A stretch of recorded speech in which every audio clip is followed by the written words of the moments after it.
Hello student, তোমাদের জন্য একটা গুরুত্বপূর্ণ খবর দেওয়ার জন্য চলে এলাম। 2025 সালে পদ্ম অ্যাওয়ার্ড কারা কারা পাচ্ছেন তাদের কিন্তু নাম ঘোষণা করে দেওয়া হয়েছে। আমরা যেটা জানতে পেরেছি, পদ্মবিভূষণ পেয়েছেন এইবার 7 জন, পদ্মভূষণ পাচ্ছেন 19 জন, আর পদ্মশ্রী এই অ্যাওয়ার্ডটা পাচ্ছেন 113 জন, যার মধ্যে 9 জন বাঙালি রয়েছেন।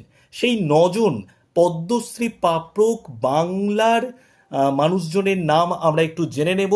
কারা কারা পাচ্ছেন: অরিজিৎ সিং, গোকুল চন্দ্র দাস, মমতা শঙ্কর, নগেন্দ্রনাথ রায়, পবন গোয়েঙ্কা এবং তার সাথে সাথে সজ্জন ভজঙ্ক, স্বামী প্রদীপ্তানন্দ, বিনায়ক লোহানি এবং তেজেন্দ্র নারায়ণ মজুমদার।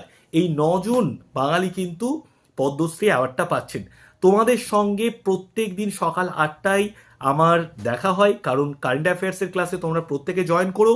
কালকেও কিন্তু তোমার কারেন্ট অ্যাফেয়ার্স ক্লাস থাকছে তোমাদের সাথে। তোমরা প্রত্যেকে সকাল 8টায় আড্ডা 24/7 বেঙ্গলি এই চ্যানেলে জয়েন করে যেও।